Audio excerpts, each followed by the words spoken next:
ਦੂਰੋਂ ਨੇੜਿਓਂ ਗੁਰੂ ਮਹਾਰਾਜ ਦੀ ਹਜ਼ੂਰੀ 'ਚ ਪਹੁੰਚਣਾ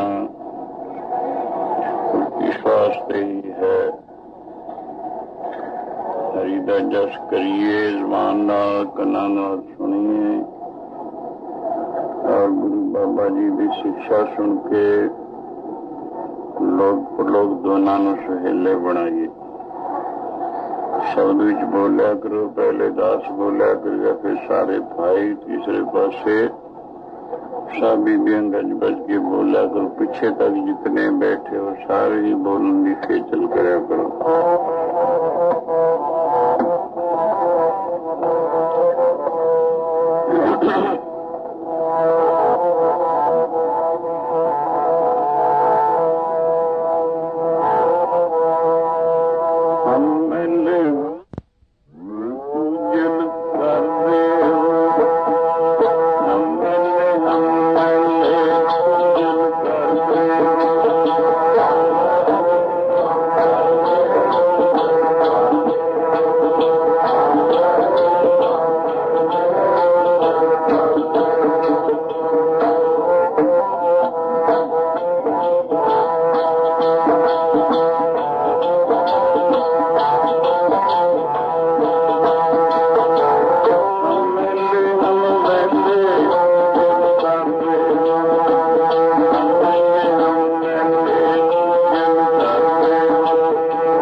को अपने वाला, तू निदान अटल सुल्तान, जी जंत सब जाचै, कहो नानक है हवाला।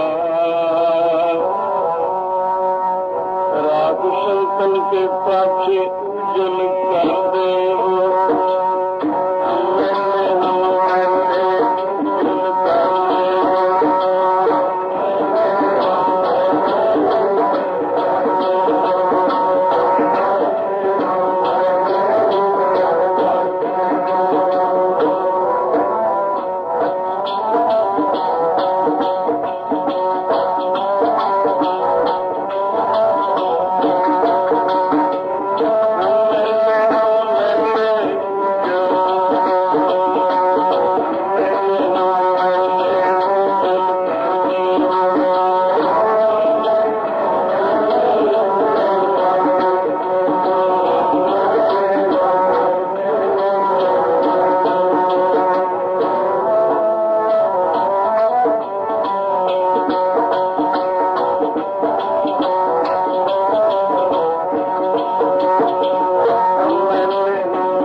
बारों ख्यालों ਨੂੰ रोक के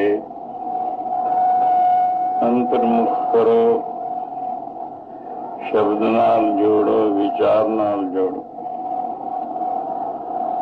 कल अर्ज की गई सी सत्संगी पुरुष वास्ते, जिथे करदे कंमकार छड्ड के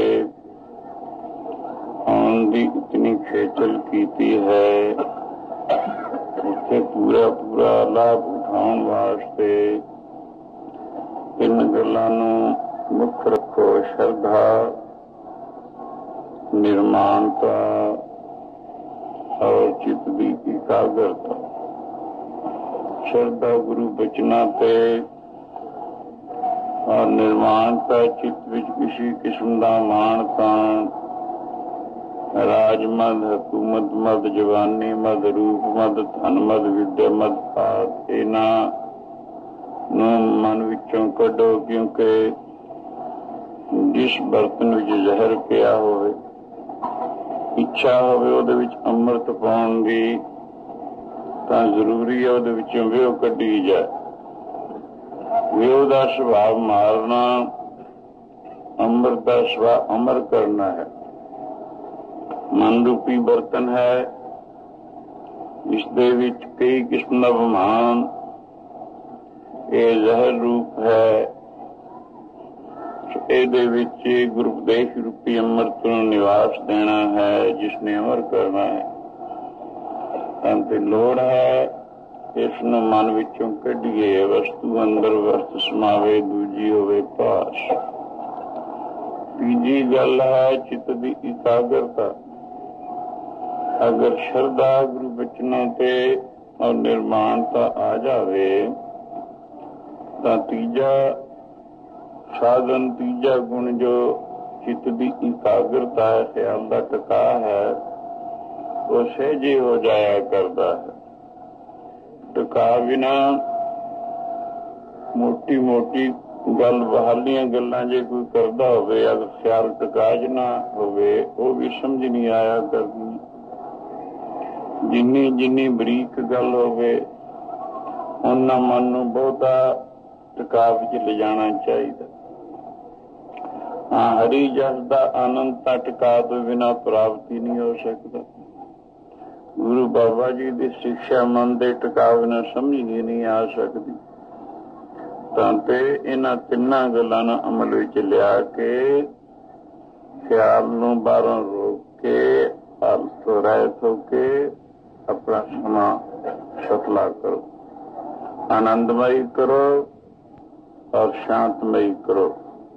ਕਲਯੁਗ ਦੇ ਕਲਹ ਕਲੇਸ਼ ਜਿਹੜੇ ਮਨ ਨੂੰ ਚਿੰਬੜੇ ਹਨ, ਉਹਨਾਂ ਨੂੰ ਹਰੀ ਜਸ ਵਿੱਚ ਜੋੜ ਕੇ ਪਛਾਣ ਹਟਾਓ। ਹਾਂ, ਕੱਲ ਅਰਜ਼ ਕੀਤੀ ਸੀ,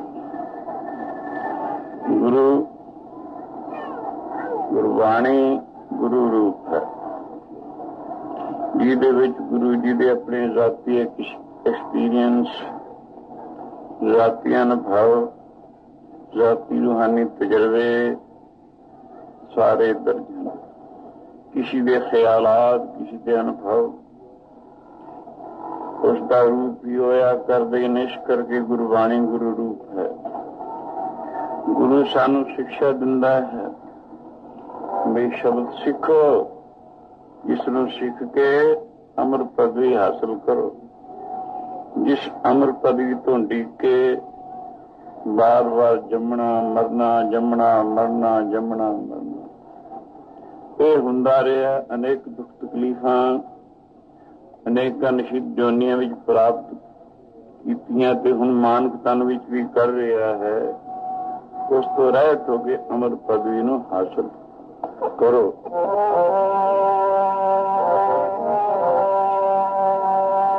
ਜਨਮ ਮਰਨ ਦੀ ਟੇਕ ਸਿੱਖੋ ਸ਼ਬਦ ਪਿਆਰਿਓ, ਜਨਮ ਮਰਨ ਦੀ ਟੇਕ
ਸ਼ਬਦ ਪਿਆਰਿਓ।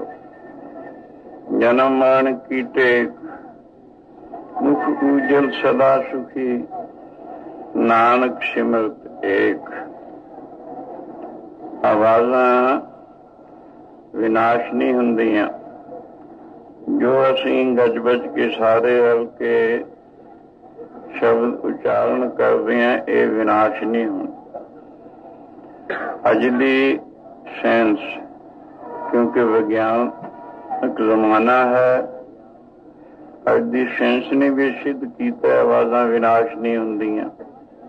ਇਹਨਾਂ ਨੂੰ ਕੈਚ ਕਰਕੇ ਹੀ ਦੂਜਿਆਂ ਨੂੰ ਸੁਣਾਉਂਦੇ ਹਨ, ਟੇਪ ਰਿਕਾਰਡਾਂ ਰਾਹੀਂ ਜਾਂ ਅੱਜ ਕੱਲ੍ਹ ਟੈਲੀਵਿਜ਼ਨ ਹੋ ਗਏ, ਉਹਨਾਂ ਰਾਹੀਂ ਸਭ ਕੁਛ ਹੀ ਦਿਖਾਉਂਦੇ ਆਇਓ।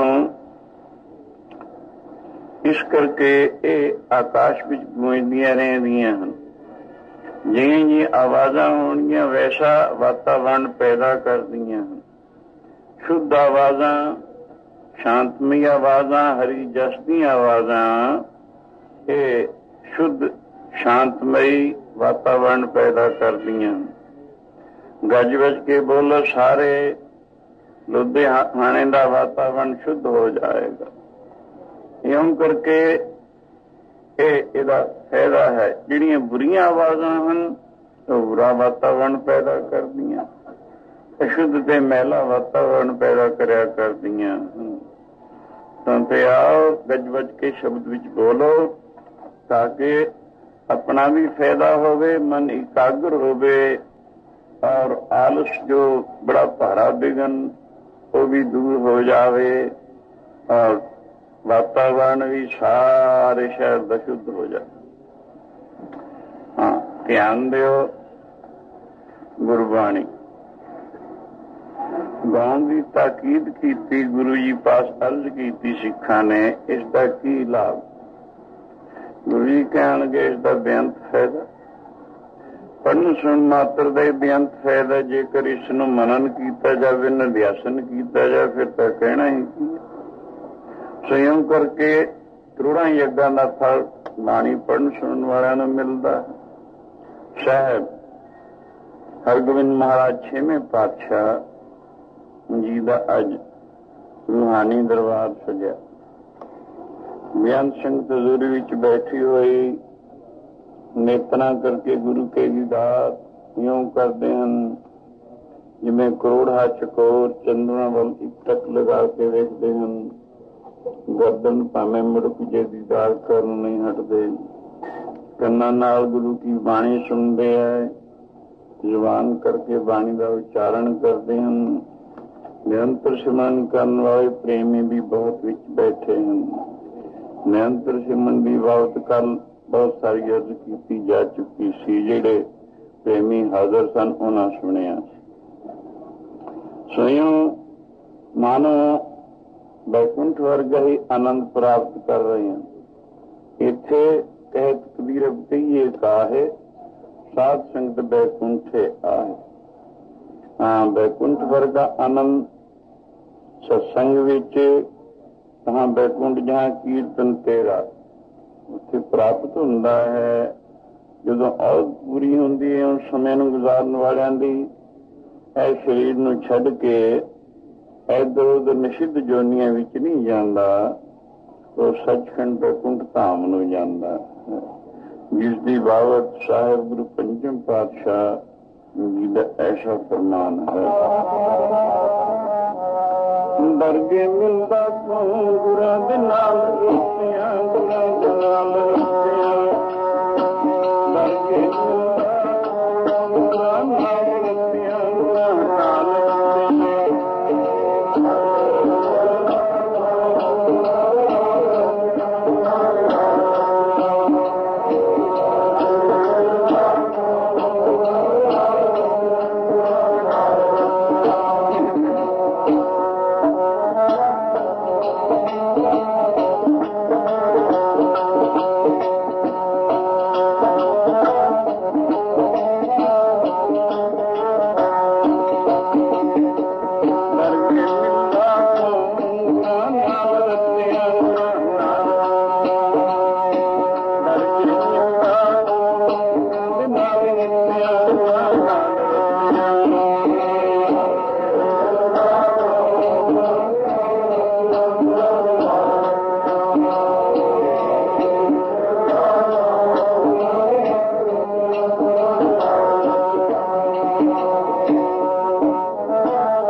ਸਾਧਨ ਜੇ ਭਾ ਜਪ ਗੁਰਨੋ ਨੇਤਰੀ ਸਤਿਗੁਰ ਪੇਖਣਾ ਸਰਵਣੀ ਸੁਣਾ ਗੁਰਨਾ ਸਤਿਗੁਰ ਸੇਤੀ ਰਤਿਆ ਵਰਗੇ ਪਾਈਏ।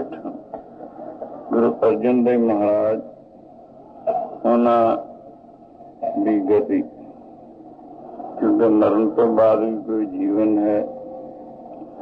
ਜਿਹੜਾ ਮਰਨ ਤੋਂ ਬਾਅਦ ਜੀਵਨ ਹੈ ਉਸਨੂੰ ਇਹ ਜੀਵ ਦੀ ਗਤੀ ਕਥਨ ਕੀਤਾ ਹੈ। ਗੁਰੂ ਜੀ ਦੇ ਚਰਨਾਂ ਵਿੱਚ ਸਿੱਖਾਂ ਨੇ ਅਰਜ਼ ਕੀਤੀ, ਗਰੀਬ ਨਵਾਜ਼। ਕਈ ਤਾਂ ਇਹੋ ਜਿਹੇ ਲੋਕ ਹਨ ਜਿਹੜੇ ਕਹਿੰਦੇ ਅੱਗੇ ਕੁਛ ਨਹੀਂ, ਅੱਜ ਜਗ ਮਿੱਠਾ ਅਗਲਾ ਦਿਨ ਮਿੱਠਾ, ਪਰ ਕਈ ਕਹਿੰਦੇ ਅੱਗੇ ਕੁਛ ਹੈ। ਉਹਨਾਂ ਲੋਕਾਂ ਦੇ ਬਚਨਾਂ ਤੇ ਵਿਸ਼ਵਾਸ ਕਰਨਾ ਜਿਹੜੇ ਆਪ ਹੀ ਡੁੱਬੇ ਹੋਏ ਹਨ। ਉਹ ਤਾਂ ਇਉਂ ਜਿਵੇਂ ਸੱਪ ਨੂੰ ਫੜ ਕੇ ਨਦੀ ਪਾਰ ਕਰਨਾ ਹੋਵੇ, ਇਹਨੇ ਉਹਨਾਂ ਦੇ ਬਚਨਾਂ ਤੇ ਵਿਸ਼ਵਾਸ ਕਰਨਾ ਹੀ ਯੋਗ ਨਹੀਂ ਹੈ। ਜਿਨ੍ਹਾਂ ਦੀ ਬੁੱਧ ਮਲਨ ਹੈ, ਇੰਦਰੀਆਂ ਦੇ ਅਧੀਨ ਹਨ, ਆਪੇ ਤੇ ਕੰਟਰੋਲ ਹੀ ਨਹੀਂ ਰੱਖਣ ਵਾਲੇ, ਵਿਸ਼ਾ ਸ਼ਕਤ ਹਨ, ਉਹਨਾਂ ਦੇ ਬਚਨਾਂ ਤੇ ਵਿਸ਼ਵਾਸ ਕਰਨਾ ਕੋਈ ਸਿਆਣਪ ਨਹੀਂ। ਹਾਂ, ਆਪ ਸਰਬੱਗ ਹੋ, ਅੰਤਰਜਾਮੀ ਹੋ, ਕਿਰਪਾ ਕਰਕੇ ਦੱਸੋ ਅੱਗੇ ਕੁਛ ਹੈ ਜਾਂ ਕਿ ਨਾ। ਗੁਰੂ ਜੀ ਕਹਿਣ ਲੱਗੇ, ਉਹ ਲੋਕ ਜਿਹੜੇ ਕਹਿੰਦੇ ਲੱਗੇ ਕੁਛ ਨਹੀਂ, ਦਰਅਸਲ ਉਹ ਵਿਚਾਰ ਰੂਪੀ ਅੱਖਾਂ ਤੋਂ ਅੰਧ ਹਨ। ਅੰਧ ਪੁਰਸ਼ ਜਿਵੇਂ ਅੰਧੇ ਨੂੰ ਮਾਰਗ ਤੇ ਰਸਤੇ ਤੇ ਲਿਜਾ ਕੇ ਕਿਸੇ ਸਿਰੇ ਕਿਸੇ ਮੰਜ਼ਲੇ ਮਕਸੂਦ ਤੇ ਪਹੁੰਚਾਉਣ ਨੂੰ ਸਮਰੱਥ ਨਹੀਂ ਹੋ ਸਕਦਾ, ਇਸੀ ਤਰ੍ਹਾਂ ਉਹਨਾਂ ਦੇ ਬਚਨਾਂ ਤੇ ਵਿਸ਼ਵਾਸ ਕਰਕੇ ਇਨਸਾਨ ਆਪਣੇ ਜਨਮ ਨੂੰ ਸੁਧਾਰ ਨਹੀਂ ਸਕਦਾ। ਹਾਂ, ਸਤਿਪੁਰਸ਼ ਸਰਬੱਗ ਪੁਰਸ਼ਾਂ ਦੇ ਜਿਹੜੇ ਬਚਨ ਹੁੰਦੇ ਹਨ, ਜਿਨ੍ਹਾਂ ਨੇ ਆਪਣੇ ਅਨੁਭਵ ਵਿੱਚ ਲਿਆਂਦੇ ਹੁੰਦੇ ਹਨ, ਜਿਨ੍ਹਾਂ ਦੇ ਗਿਆਨ ਚਕਸ਼ੂ ਖੁੱਲੇ ਹੁੰਦੇ ਹਨ, ਉਹਨਾਂ ਦੇ ਬਚਨ ਤੇ ਵਿਸ਼ਵਾਸ ਕਰਕੇ ਉਹਨਾਂ ਦੇ ਅਨੁਸਾਰ ਚੱਲਣਾ ਆਪਣੇ ਜਨਮ ਨੂੰ ਸਫਲਾ ਕਰਨਾ ਹੁੰਦਾ। ਗੁਰੂ ਜੀ ਕਹਿਣ ਲੱਗੇ, ਵਿਚਾਰ ਕਰਕੇ ਦੇਖੋ ਇਨਸਾਨ ਕੀ ਚੀਜ਼ ਹੈ। ਇਹਦੇ ਵਿੱਚ ਸਥੂਲ ਸਰੀਰ ਹੈ, ਇੱਕ ਸੂਖਸ਼ਮ ਸਰੀਰ ਹੈ, ਇੱਕ ਦੇ ਜੀਵਾਤਮਾ ਹੈ। ਸਥੂਲ ਸਰੀਰ ਤਾਂ ਉਹ ਹੈ ਜਿਹੜਾ ਮਰਨ ਤੋਂ ਬਾਅਦ ਦੱਬਿਆ ਜਾਂਦਾ, ਫੂਕਿਆ ਜਾਂਦਾ। ਇਹਦੇ ਵਿੱਚ ਇੱਕ ਸੂਖਸ਼ਮ ਸਰੀਰ ਹੈ, ਪੰਜ ਪ੍ਰਾਣ, ਪੰਜ ਕਰਮ ਇੰਦਰੀ, ਪੰਜ ਗਿਆਨ ਇੰਦਰੀ, ਮਨ ਔਰ ਬੁੱਧੀ, 17 ਤੱਤਾਂ ਦਾ, ਜਿਹਨੂੰ ਲਿੰਗ ਸਰੀਰ ਵੀ ਕਹਿੰਦੇ। ਇਹ ਪਰਲੋਕ ਨੂੰ ਜਾਂਦਾ ਜੀਵਾਤਮਾ ਸੇ। ਇਸ ਦੁਆਰਾ ਹੀ ਕਰਤੱਵ ਹੁੰਦਾ ਹੈ, ਇਹੀ ਕਰਮਾਂ ਦੇ ਫਲ ਭੋਗਣ ਵਾਸਤੇ ਅੱਗੇ ਜਾਂਦਾ ਹੈ। ਇਸ ਵਾਸਤੇ ਮਰਨ ਤੋਂ ਬਾਅਦ ਜੀਵ ਦੀ 6 ਕਿਸਮ ਦੇ ਲੋਕ ਹੁੰਦੇ ਹਨ, ਉਹਨਾਂ ਦੀ 6 ਕਿਸਮ ਦੀ ਅਲੱਗ ਅਲੱਗ ਗਤੀ ਹੈ। ਇੱਕ ਪਾਪੀਆਂ ਦੀ ਗਤੀ, ਦੂਸਰੀ ਪੁੰਨੀਆਂ ਦੀ ਗਤੀ, ਤੀਜੀ ਪ੍ਰਾਣਾਯਾਮੀਆਂ ਦੀ ਗਤੀ, ਚੌਥੀ ਭਗਤਾਂ ਦੀ ਗਤੀ, ਪੰਜਵੀਂ ਬ੍ਰਹਮ ਗਿਆਨੀਆਂ ਦੀ ਗਤੀ, 6ਵੀਂ ਕਾਰਕਾਂ ਦੀ ਗਤੀ। ਅਲੱਗ ਅਲੱਗ ਜਿਵੇਂ ਸਕੂਲਾਂ ਕਾਲਜਾਂ ਵਿੱਚ ਜਿਹੋ ਜਿਹੇ ਕਿਸੇ ਨੇ ਸਬਜੈਕਟਸ ਲਏ ਹੁੰਦੇ ਹਨ, ਕਿਸੇ ਨੇ ਪਹਿਲਾਂ ਤੇ ਸਾਇੰਸ ਲਈ ਹੁੰਦੀ, ਕਿਸੇ ਨੇ ਡਰਾਇੰਗ ਆਦਿ ਲਈ ਹੁੰਦੀ ਹੈ। ਸਾਇੰਸ ਲਈ ਜਿਹਨੇ ਉਹ ਹੌਲੀ ਹੌਲੀ ਡਾਕਟਰੀ ਦੇ ਮਾਰਗ ਵਿੱਚ ਪ੍ਰਵਿਰਤ ਹੋ ਕੇ ਆਹਿਸਤਾ ਆਹਿਸਤਾ ਡਾਕਟਰ ਬਣ ਜਾਂਦਾ। ਜਿਹਨੇ ਸਾਇੰਸ ਲਈ ਇਹ ਡਰਾਇੰਗ ਲਿਆ ਹੋਇਆ ਹੈ, ਉਹ ਹੌਲੀ ਹੌਲੀ ਇੰਜੀਨੀਅਰਿੰਗ ਲਾਈਨ ਵਿੱਚ ਆ ਕੇ ਇੰਜੀਨੀਅਰ ਬਣ ਜਾਂਦਾ ਹੈ। ਉਸ ਲਾਈਨ ਵਾਲਾ ਉਹ ਨਹੀਂ ਬਣ ਸਕਦਾ, ਉਹਦੇ ਵਾਲਾ ਉਹ ਨਹੀਂ ਬਣ ਸਕਦਾ। ਇਸੀ ਤਰ੍ਹਾਂ ਹੀ ਦੁਨੀਆ ਵਿੱਚ ਜਿਹੇ ਜਿਹੇ ਕਰਤੱਵ ਵੈਸਾ ਫਲ ਮਿਲਦਾ। ਪਾਪੀ ਪਾਪ ਜਾਂ ਗੁਨਾਹ ਉਸ ਕਰਮ ਦਾ ਨਾਮ ਹੈ ਜਿਸ ਨੂੰ ਗੁਰੂ ਸ਼ਾਸਤਰ ਸਤਿਪੁਰਸ਼ਾਂ ਨੇ ਵਿਵਰਜਿਤ ਕੀਤਾ ਹੈ, ਜਿਨ੍ਹਾਂ ਦਾ ਫਲ ਇੱਥੇ ਵੀ ਦੁੱਖ ਹੈ, ਅੱਗੇ ਵੀ ਦੁੱਖ ਹੈ। ਉਹ ਹਨ ਤਕਰੀਬਨ ਮੁੰਦਰਾ, ਮਾਸ, ਜੂਆ, ਠੱਗੀ, ਦੁਰਾਚਾਰ, ਵੱਡੀ ਰਿਸ਼ਵਤ, ਛਲ ਬਲਾਦ, ਕਈਆਂ ਜਿਹੀਆਂ ਬਹੁਤ ਗੱਲਾਂ ਹਨ। ਸੋ ਇਤਿਹਾਦ ਇਹਨਾਂ ਨੂੰ ਬੁਰੇ ਕਰਮ ਕਹਿੰਦੇ ਹਨ। ਜਿਨ੍ਹਾਂ ਤੋਂ ਰੋਕਿਆ, ਜਿਨ੍ਹਾਂ ਦੀ ਬਾਬਤ ਕਿਹਾ ਨਰ ਅਚੇਤ ਪਾਪ ਤੇ ਡਰਦੇ। ਗੁਰਬਾਣੀ ਵਿੱਚ ਬਾਰ-ਬਾਰ ਤਾਕੀਦ ਕੀਤੀ, ਇਹ ਪੁਰਸ਼ ਜਾਣ ਕੇ ਤਾਂ ਕਿ ਅਚੇਤ ਅਚਨਚੇਤੀ ਜਿਹੜਾ ਪਾਪ ਹੋ ਜਾਏ ਉਹ ਤੋਂ ਵੀ ਡਰਨਾ ਚਾਹੀਦਾ। ਦੀਨਾ ਨਾਥ ਅਨਾਥ ਕਰਨਾ ਮੈਂ ਸ਼ਰਨ ਤਾਏ ਤੁਮ ਪਰ ਰਹੇ। ਇਉਂ ਰੋਕਿਆ ਪਾਪੀ ਪਾਪ ਕਮਾਉਂਦੇ ਕਰਦੇ ਹਾਏ ਹਾਏ। ਨਾਨਕ ਜੀ ਮਤਨ ਮਧਾਣੀਆਂ ਤਿਉ ਮਥੇ ਧਰਮ ਰਾਏ। ਇਉਂ ਅਵਿਵਾਦ ਇਉਂ ਕਿਸਾ ਉਤੋਂ ਵਿਵਰਜਿਤ ਕੀਤਾ ਹੈ। ਡਰ ਵੇ ਡਰ ਵੇ ਡਰ ਵੇ ਪਾਪਾਂ ਤੇ ਡਰ, ਡਰ ਵੇ ਡਰ ਵੇ ਡਰ ਵੇ ਪਾਪਾਂ ਤੇ ਡਰ।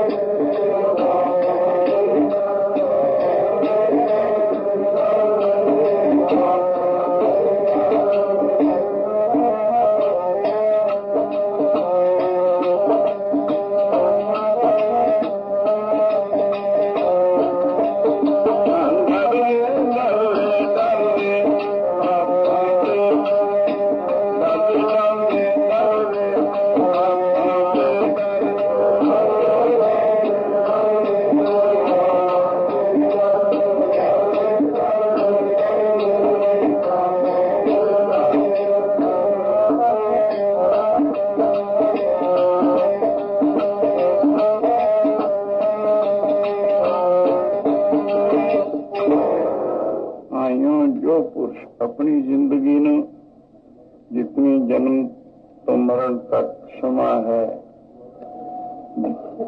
ਥੋੜਾ ਜਾਂ ਬਹੁਤਾ, ਉਸਨੂੰ ਜੋ ਗੁਰੂ ਸ਼ਾਸਤਰ ਦੇ ਹੁਕਮ ਤੋਂ ਉਲਟ ਆਪਣੀ ਮਨ ਦੀ ਮਤ ਅਨੁਸਾਰ ਬੁਰਾਈਆਂ ਵਿੱਚ ਗੁਜ਼ਾਰਦੇ, ਬੁਰੀ ਸੁਸਾਇਟੀ ਦੇ ਅਧੀਨ ਬੁਰਾ ਲਿਟਰੇਚਰ ਆਦਿ ਪੜ੍ਹਨ ਕਰਕੇ ਬੁਰਾਈਆਂ ਵਿੱਚ ਗੁਜ਼ਾਰਦੇ ਹਨ।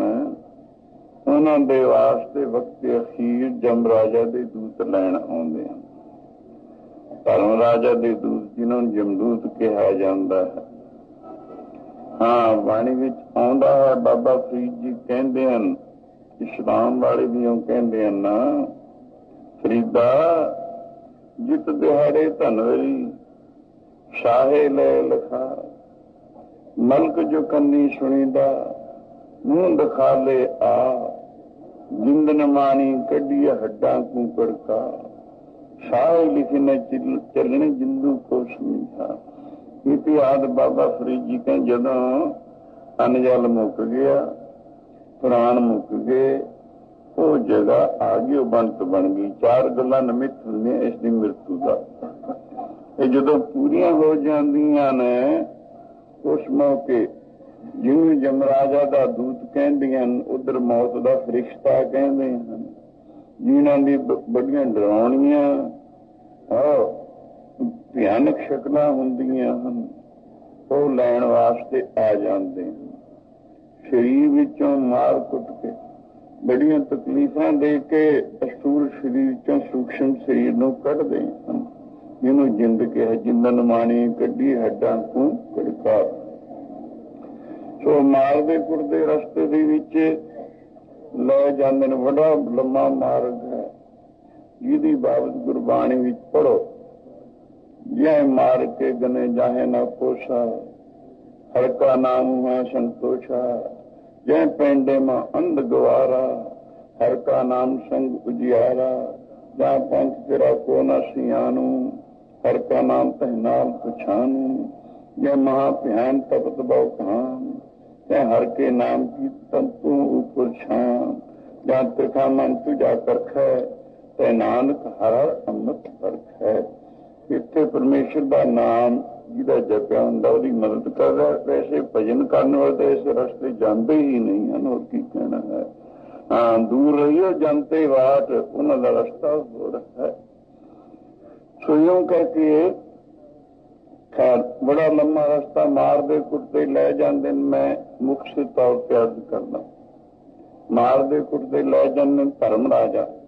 ਇਹ ਜੇ ਇੱਥੇ ਵੀ ਬਹੁਤ ਸਾਰੇ ਪ੍ਰਮਾਣ ਆਉਂਦੇ ਹਨ। 2-3 ਸਾਲ ਦੀ ਗੱਲ ਹੈ, ਮੈਂ यूपी ਵਿੱਚ ਹਾਪੜ ਉੱਥੇ ਪੂਰਾ ਉੱਥੇ ਬੈਠਾ, ਇੱਕ ਪ੍ਰੇਮੀ ਇੱਕ ਅਖਬਾਰ ਲੈ ਕੇ ਹਿੰਦੀ ਦਾ, ਉਹ ਕਹਿਣ ਲੱਗੇ ਜੀ ਇਹਦੇ ਵਿੱਚ ਇੱਕ ਹੈਡਿੰਗ ਹੈ ਜਿਹਦੇ ਵਿੱਚ ਲਿਖਿਆ ਯਮਦੂਤੋਂ ਕੀ ਭੂਲ, यानी यमदूतां की भुल हो गई। यमदूत धर्मराजा की पुलिस है। धर्मराजा वो देवता है, जरनैल है, रब का जिहड़ा न्याय ते बिठाया हुआ, उन्होंने मुनसिफ कह लो, कुछ कह लो, तो उनकी भुल हो गई। वो किवें दसदे 3 आदमियों नूं भुल के लै गए होरनां नूं। धर्मराजा वो आके आप उन्होंने लोगों ने दसिया ये यूपी दे सन, 2 पिंडां दे छोटे पिंडे चमार सी, एक जट सी, एक सी काशी दा बनारस दा कोई बड़ा गुणा बंदा, तो 3 आदमी से। उन्होंने आके दसिया कि अगे जाके बड़ा चिट्टा सफेद लम्मा दाड़ा रोब दो वाला शख्स बैठा कुर्सी पे, इधर उधर बड़िया बहियां पईयां, बहुत बड़े इधर उधर उहदे कलश वगैरह बैठे हैं। तो कई सामने खड़े हुए, किन हथकड़ियां लगियां, किन कुट रहे हैं, किन दफ्तर उल्टा के पुठा बनया होया, किन किवें कईयां नूं उत्थे अच्छे खाने मिलने, यह जा कुछ देखे। आके दसिया, पिछे मुड़ के आए तो उन्हें कहा नहीं किसी होर नूं ले आए, जल्दी लै जाओ। इसी तरह होया। तो वो 3 ने अपनी अलग-अलग सारी हकीकत उस अखबार में दिखती उपड़ा। लम्बा चौड़ा समा बहुत लग जाए अगर सारी खोल के दसी जाए। इशारत मैं अर्ज करनी, हाँ जे कोई नहीं मनता वो अपनी गलती है। बाणी भी दस रही है तो इतने मिसालां भी मिलदियां, एक नहीं रोज मिलदियां। हाँ जी, होर की वजीसवाणी छन्ना हैं। इत्थे संत कृपाल सिंह जी होए, उनके पिता संत श्याम सिंह जी, जिनकी उम्र कोई 95 साल की। वो अपनी हड्ड बीती दसदे हुंदे, उनके दर्शन कीते ने, मैनूं भी मिलन, होर बहुत सज्जनां नूं मिले हैं। वो दसदे कहण लगे फौज विच नौकर सन, दा कद सी 6 फुट, शायद उत्ते ही होवे। फौज विच नौकर सन, 35 साल की उम्र में छुट्टी आए, आके शरीर बीमार हो गया, शाम के वक्त मृत्यु हो गई। 4 आदमी बड़े जबरदस्त ले जाते हैं, ले जाके जिसम धर्मराजा कहते, बड़े रोबदा बड़ा एक बुजुर्ग बैठा, वो सामने खड़ा, नहीं उन्हें क्या एक और श्याम सिंह ला जू जल्दी, ये काल न फूक देन के। उन्हें क्या, मैंने कहा जल्दी चल, अपनी जुबानी सुना। कहना फिर मैं उन्होंने कहा भी मैनू कहने उनके सुरगा तो दिखा दो। कहने नहीं छेती चल, तेरे काल न फूक दें। अगर स्थूल शरीर में संस्कार कर दिता, सूक्ष्म शरीर कितने ना उधर ना उधर, उन्होंने कोई जगह नहीं मिलती। इस करके कहते सन सूक्ष्म शरीर में उत्थे ले जाते हैं, स्थूल इत्थे हुंदा जी फूकते हैं। इहदे विच इह रहिंदा हुंदा है, जिवें कारखाने दी टूल हुंदे हन, यूं करके कहते। मैं बहुत क्या, उन्होंने फिर मैनू कहा दरवाजे के सामने करके देख ला, उत्थे तो सुनहरी रुपए नहरां चलदियां, बगीचे फुलवारियां, उत्थे दे मकान, उत्थे रूहां देख के मेरा आउण नूं जी ना करे असर। पर कहने जल्दी चल जल्दी। फिर मैं क्या मैनू नरक भी गया वो भी दिखा दो। बहुत जल्दी कर, मैं उनके मैनू जरूर दिखाओ। रस्ते एक होर बड़ी 4 दीवारी 4 दूर तक कहेंगे दरवाजे बिच खड़ के देख लै। मैं जो अगे निगाह मारी और किसी ने पुट्ठा लटका के कुट रहे, किसी के मुंह बड़ी शराब पाने, जो शराब पींदा सी, जो शिकार खेडदा सी, उसनूं जानवर जिंदे नोच नोचां नाल तड़प रहा, किसी ने क्या थम्मा तपा लगाया जाता। अनेक किस्म के सजावां मिलदियां उत्थे देखिया। कईयां नूं कुंडा भी उबलते देखिया, वो रो रहे हैं, फरलाट कर रहे हैं। उत्थों की हालत में देख के दिल कंब गया। फिर की देखिया, इधर सारी रात लंघी, रात में संस्कार नहीं करते होंगे। सवेरे नहा तो आके कहने मैनू उधर ले गए, मैनू नहीं पता, मैं तो शरीर की नहीं सी, मैंने तो उधर खेड वरत रहा सी। कहने मेरा तो जो कि देखा, इधर कहने ले गए ਚਿਖਾ ਦੇ ਉੱਪਰ ਮੇਰਾ ਸਰੀਰ ਰੱਖਤਾ, ਲਾਂਬੂ ਲਾਤਾ। ਲਾਂਬੂ ਲੱਗਣ ਦੇ ਮੇਰੀ ਟੰਗ ਨੂੰ ਆ ਦਿਖਾਉਂਦੇ, ਆ ਟੰਗ ਸੜੀ ਹੋਈ, ਉਦੋਂ ਉਹਨੂੰ ਦਿਖਾਉਂਦੇ ਹੁੰਦੇ ਕਹਿੰਦੇ ਆ ਉਦੋਂ ਵੀ ਸੜੀ ਹੋਈ ਹੈ। ਜਦੋਂ ਛੇਕ ਲੱਗਿਆ ਮੈਂ ਉੱਚੀ ਉੱਚੀ ਆਵਾਜ਼ ਨਾਲ ਚੱਕ ਹੋ ਚੱਕ, ਹੈਰਾਨ ਹੋ ਗਈ, ਜਿਉਂਦਾ ਹੋ ਗਿਆ। ਫਿਰ ਉਠਾ ਲਿਆ ਉਹਨਾਂ ਨੇ। ਮੈਂ ਕਿਹਾ ਦੁਨੀਆ ਦੇ ਲੋਕੋ ਕਾਜ ਫਸੇ ਪਏ ਹੋ, ਤਾਂ ਤਾਂ ਗੱਲ ਹੀ ਕੁਛ ਹੋਰ ਹੈ। ਕਿਸੇ 4 ਦਿਨ ਦੇ ਜੀਵਨ ਵਾਸਤੇ ਤੁਸੀਂ ਕੀ ਕਰ ਰਹੇ ਹੋ? ਅੱਗੇ ਕਹਿਣ ਲੱਗੇ, ਮੈਂ ਸਾਰੀ ਗੱਲ ਉਹਨਾਂ ਨੂੰ ਦੱਸੀ। ਮੈਂ ਤਾਂ ਕਹਿੰਦਾ ਉਸੇ ਵਕਤ ਤੋਂ ਫੌਜੀ ਨੌਕਰੀ ਛੱਡਤੀ। ਸਾਰੀ ਜ਼ਿੰਦਗੀ ਉਹਨਾਂ ਸਮੇਂ ਦੀ ਵਿੱਦਿਆ ਬੜੀ ਥੋੜੀ ਸੀ, ਬੱਚਿਆਂ ਨੂੰ ਗੁਰਮੁਖੀ ਪੜ੍ਹਾਉਣੀ, ਹੋਰ ਸਕੂਲ ਸਕਾਲ ਹੁੰਦੇ ਸੀ, ਘੱਟ ਹੁੰਦੇ ਸੀ। ਫਿਰ ਕੀਰਤਨ ਕਰਨਾ, 25 ਪਾਠ ਜਪਜੀ ਸਾਹਿਬ ਦੇ ਅਖੀਰ ਤੱਕ ਰੋਜ਼ਾਨਾ ਇਹ ਤਾਂ ਨਿਯਮ ਹੀ ਰਿਹਾ। ਬੜੇ ਗੁਰਦੁਆਰੇ ਬਣਾਏ, ਹੋਰ ਬਹੁਤ ਭਜਨ ਕੀਤਾ। ਸਾਰੀ ਜ਼ਿੰਦਗੀ ਪਰ ਭਜਨ ਤੇ ਲਗਾ ਗਈ। ਯਾਨੀ ਕਿ 95 ਸਾਲ ਦੀ ਉਮਰ ਤੱਕ ਉਹਨਾਂ ਦਾ ਸਰੀਰ ਰਿਹਾ ਹੈ। ਸੋ ਇਸ ਕਰਕੇ ਉਹਨ ਦੀ ਆਪਣੀ ਜ਼ੁਬਾਨੀ ਸੀ। ਮੁੜ ਕੇ ਆਓ ਤੇਰੀ ਹਾਲਤ ਦੱਸੀ ਹੈ। ਗੁਰਬਾਣੀ ਵਿੱਚ ਇਹ ਜੇ ਥਾਂ ਥਾਂ ਬਚਨ ਆਉਂਦੇ, ਪਿਆਰੇ ਜੀ ਕੱਢਣੀ ਨਿਮਾਣੀ ਜ਼ਿੰਦਗੀ, ਪਿਆਰੇ ਜੀ ਕੱਢਣੀ ਨਿਮਾਣੀ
ਇੱਕ ਲੱਖ ਡੰਗ ਮਾਰੇ ਦਾ ਦੁੱਖ ਹੁੰਦਾ, ਇਤਨਾ ਮਰਨ ਵੇਲੇ ਮਨਮੁਖ ਪੁਰਖ ਨੂੰ ਦੁੱਖ ਹੁੰਦਾ।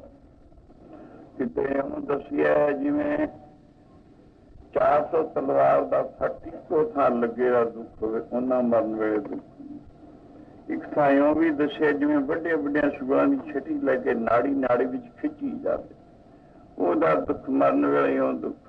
ਕਿਉਂਕਿ ਇੱਕ ਤਾਂ ਪਦਾਰਥ ਹੁੰਦਾ जिन्हां वस्तां नाल मोह पिया छड्डना है। दूजा शरीर नाल मोह पिया होया, अज्ञान का हनेरा घुप है, अगे वास्ते तैयारी की कुछ नहीं, बुराइयां का मजमूआ इकट्ठा किया, फिर तो फल मिलना ही होया। भावें इंसान कहता जी मैं तो कुछ नहीं किया, मैंने दुख क्यों मिल रहे हैं, पर शासन आश्चर्य गल ऐसा तो हो नहीं सकता। ईश्वर के घर का पूरा पूरा इंसाफ है। आदमी करन वेले तो हसदा है, लेकिन उसका फल भोगन वेले रोंदा है।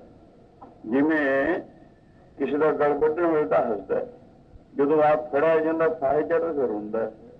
तो इस तरीके फिर कर्म का फल अवश्य भुगतना पैंदा, ईश्वरी कानून है। जे लुके छिपे अगे भोगेगा, कई इत्थे भोग जाते हैं, वो अगे नहीं भुगतना मिलता उन्होंने, जो ऐसा हो जाए। यूं करके इत्थे हर मुख्तलिफ तौर पर मैं अर्ज कर रहा, पहली पापियों की गति है। पापियों मरन वेले बड़े बड़े जमदूत ध्यान शक्लों वाले ले जाते हैं, मारते कुटते लम्मा रस्ता तकलीफा देंदे, अगे धर्मराजा के पेश करते। धर्मराजा हिसाब किताब देख के उन्होंने बड़ा डांटदा ताड़दा, तेनों परमात्मा ने मनुखा के तमाम जोनिया का बादशाह ही बख्शी, जो प्रभु प्राप्ति का खुला दरवाजा है। इस जाके भजन बंदगी करके सेवा भक्ति परोपकार करके जनों को सफला करना सी, पर तैं बुराइयां विच लगा दिता है। यदा फल तेरे वास्ते घोर नरक है। घोर नरक कुछ को इको चीज देना हैं, विशेष दुख होंगे। फर्स्ट सैकंड थर्ड क्लास के जो किसी ने गुनाह किए वह जी उसको दुख उत्थे सिटिया जाता है, बड़िया तकलीफा बड़ी देर तक भुगतता है। वो भुगत के फिर उसको 84 का गेड़ा दिता जाता, 184 जोन में फेरिया जाता है। वो संस्कार पक्के वो पुण्यदान करने अपना समा गुजारते, जिन्ना हो सके भलाई पुन दान सेवा लोक सेवा जहा कुछ कर सके, जिन्ना भलाई यानी नेकी का सरमाया इकट्ठा करते हैं। उन्होंने वक्ते फिर जमदूत नहीं लैन आते, जो अवध पूरी होंगी है उन्होंने देवता लैन आते। देवता उसनों विमाना में बिठा के ले जाते हैं, सत्कार नाल ले जाते हैं। पेशी ओहदी भी होंगी है धर्मराजा के, पाप पुन जो बीतते सब धर्मराज भेजा, पर धर्मराजा उन्होंने पहले आंगू सलूक नहीं करता। कहते बड़ी अच्छी गल है, मनुखा दे धार के तुसीं पहलियां तो बहुत ही अच्छे हो, लेकिन जिस काम वास्ते तुहानूं भेजिया गया सी वो नहीं कीता। वो काम की सी? भई प्राप्त मानुख दे हुरिया गोविंद मेल की यह तेरी वरिया, अब काज तेरी किते ना काम मिल साध संगत अज केवल नाम। ये सी असल काम प्रभु प्राप्ति वास्ते भजन करना। ये नहीं किया, पुन्ना का सन्मान तुसीं इकट्ठा किया। उन्होंने फर्स्ट सैकंड थर्ड क्लास जे पुण्य कीते हैं, वो जे सुखा की प्राप्ति होंगी है, जो लोगों में भेजा जाता। जिसे जिसमानी सुख मन की शांति तो उत्थे है नहीं, पर जिसमानी सुख जरूर हैं। जो भुगत चुकता है वह फल उन्होंने 84 का गीड़ा नहीं दिता जाता, सीधा ही किसी चंगे नाटा के घर में वह जन्म हो जाता है। ये उसकी पुण्या की गति दसी है। तीजी गति दसी है प्राणायामियों की, योगाभ्यासियों की, ਜਿਹੜੇ प्राणायाम करते हैं अपने प्राण ਨੂੰ ਚੜਾਉਣਾ ਖਿਰਾਉਣਾ ਉਹਨਾਂ ਦੀ पहुंच ब्रह्म लोक तक ब्रह्मा के लोक तक है। सो चौथे ने भगत जो गुरु नानक देव के घर का मत है, श्रवण भक्ति, कीर्तन भक्ति, सिमरन भक्ति, नमस्कार भक्ति, अरदास भक्ति, अर्चन भक्ति, दसा भाव, सखा सखी भाव, आत्मनिवेदन, अखीर प्रेमा भक्ति बदल जाती, अखीर परा भक्ति चली जाती है। हौली हौली जिहड़े भक्ति करते हैं उन्होंने गति गुरु जी ने दसे जिहड़े अर्ज की है, उन्होंने सचखंड बैकुंठ धाम के थान मिलता है। उस तो पंजवीं गति है ब्रह्म ज्ञानियों की। भक्ति करते करते जिन्होंने ब्रह्म ज्ञान कहने प्रभु की प्राप्ति, प्रभु के विच मिलाप, बूंद का जिवें समुद्र में मिल जाना, ऐसा मिलाप निर्गुण ब्रह्म के नाल हो जाना। उन्होंने बाबत ही गुरु अर्जन देव महाराज ने दसे ने कबू साध संग ते पावे, उस स्थान पे बौर न आवे, अंतर ज्ञान प्रकाश, उस स्थान का नहीं विनाश, मंतन नाम रते इक रंग, सदा बसे पापम के संग, जो जल में जलाए खटाना, जो ज्योति संग ज्योत समन, मिट के गवन पाए विश्राम, नानक पर्व के सत्कर्म।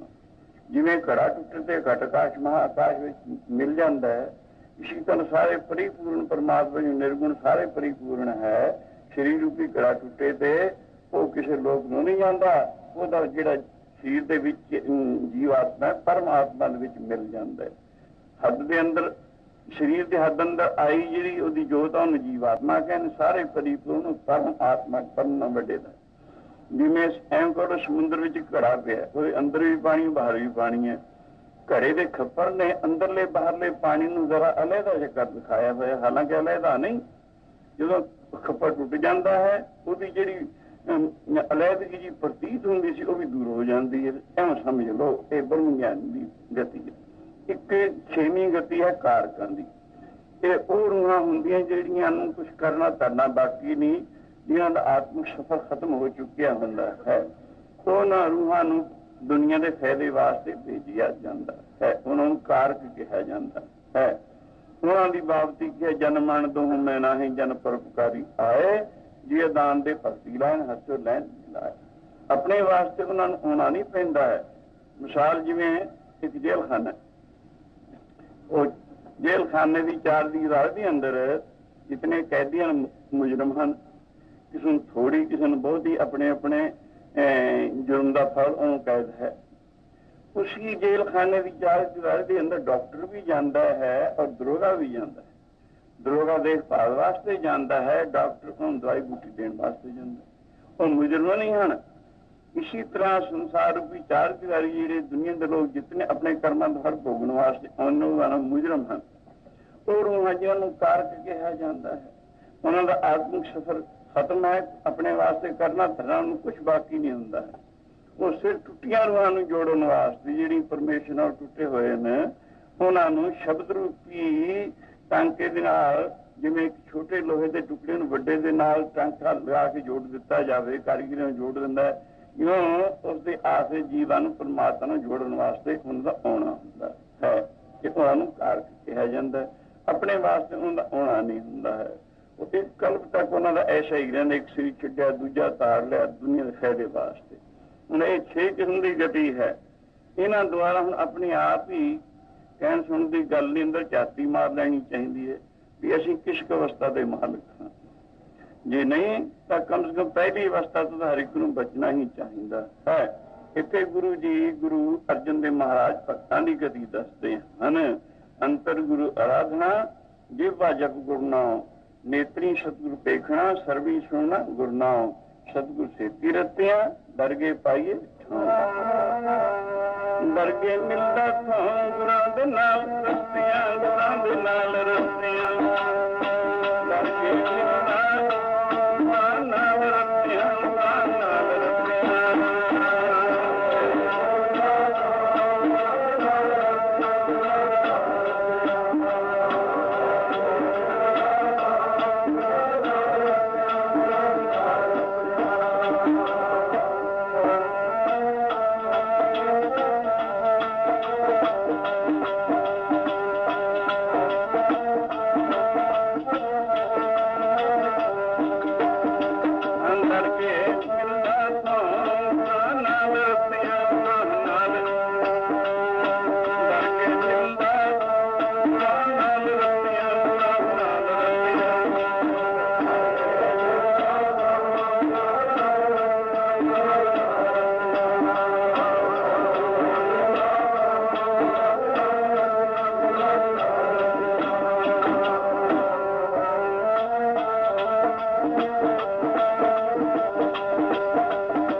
ਹਰਗੋਬਿੰਦ ਮਹਾਰਾਜ ਦੀ ਹਜ਼ੂਰੀ ਵਿੱਚੋਂ ਪ੍ਰੇਮੀ ਬੈਕੁੰਠ ਵਰਗਾ ਆਨੰਦ ਮਾਣ ਰਹੇ ਹਨ।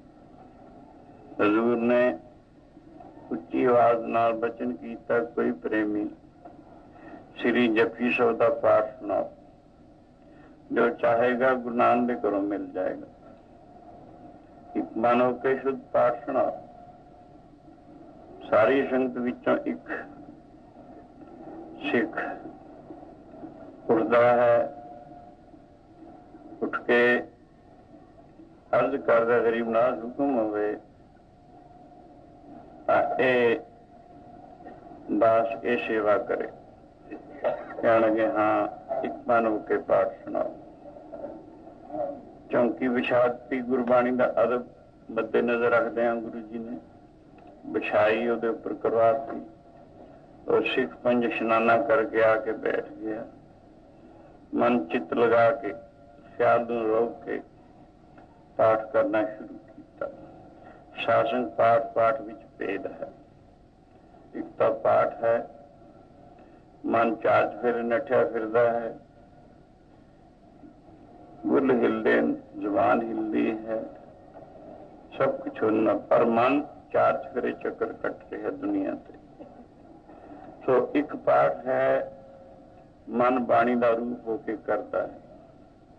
ਦੋਨਾਂ ਵੀ ਜ਼ਮੀਨ ਆਸਮਾਨ ਦਾ ਫਰਕ ਹੈ। ਸਵਯੰ ਕਰਕੇ ਅਸਲ ਪਾਠ ਮਨ ਨੂੰ ਇਕਾਗਰ ਕਰਕੇ ਕਰਨਾ, ਉਹੀ ਪਰਮ ਸ਼ਾਂਤਦਾਇਕ ਔਰ ਵਿਸ਼ੇਸ਼ ਫਲ ਦਾ ਦਾਤਾ ਹੈ। ਸਵਯੰ ਭਾਈ ਉਸ ਪ੍ਰੇਮੀ ਨੇ ਇसी तरह एक मन होके पाठ शुरू कर दिया। पाठ करेंगे। जो श्लोक के नेड़े पहुंच गया, कोई चित्त भी संकल्प नहीं उसने उठाया। भजन पाठ यानी भजनीक चार किस्म के होंगे हैं। तो दुनिया मंगते हैं भजन करके, एक दीन कहिए परलोक मंगते हैं, एक प्रभु प्राप्ति मंगते हैं, एक प्रभु ਨੂੰ ਮਿਲੇ ਹੋਏ ਹਨ। ਜਿਹੜੇ ਮਿਲੇ ਹੋਏ ਨੇ ਉਹਨਾਂ ਵਾਸਤੇ ਤਾਂ ਕੁਝ ਕਰਨਾ ਕਰਨਾ ਬਾਕੀ ਹੁੰਦਾ ਹੀ ਨਹੀਂ ਹੈ। ਉਹਨਾਂ ਦੀ ਬਾਬਤ ਤੱਕ ਗੁਰੂ ਜੀ ਨੇ ਕਥਨ ਕੀਤਾ, ਦਾਸ ਆਨੰਦ ਮੇਰੋ ਨਿਜ ਰੂਪ, ਦਰਸ਼ਨ ਨਿਮਕਤਾ ਪ੍ਰੀਮੋਚਨ, ਫਾਸਤ ਕਰਤ ਮੁਕਤ ਗਹਿ ਕੂਪ, ਮੇਰੀ ਬਾਂਦੀ ਭਗਤ ਛੁਡਾਵੇ, ਬਾਂਦੀ ਭਗਤਨ ਛੂਟੇ ਮੋਹ, ਇੱਕ ਸਮੇਂ ਮੋਹ ਕੋ ਕਹਿ ਬਾਨੇ ਫੁਨ ਮੋਹ ਪਾਏ ਜਵਾਬ ਨਾ। ਇਹ ਤਾਂ ਉਹਨਾਂ ਵਾਸਤੇ ਜਿਹੜੇ ਮਿਲ ਚੁੱਕੇ, ਕੁਛ ਕਰਨਾ ਕਰਨਾ ਬਾਕੀ ਨਹੀਂ ਹੁੰਦਾ। ਉਹਨਾਂ ਦਾ ਭਜਨ ਸਿਰਫ ਭਜਨ ਆਨੰਦ ਵਾਸਤੇ ਹੀ ਹੁੰਦਾ, ਆਤਮ ਆਨੰਦ ਵਾਸਤੇ ਹੀ, ਹੋਰ ਕੁਛ ਨਹੀਂ ਇੱਛਾ ਹੁੰਦੀ।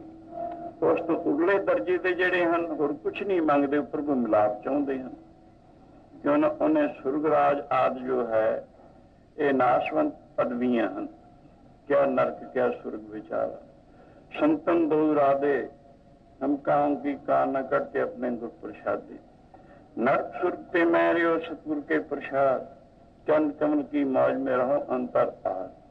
नरक सुर्ग उरले दर्जे हैं, नरकां जांदे ने पापी, सुरगां जांदे ने पुन्नी। केड़ा नरक केड़ा सुर्ग विचारा, संतान ने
सुर्ग विचार।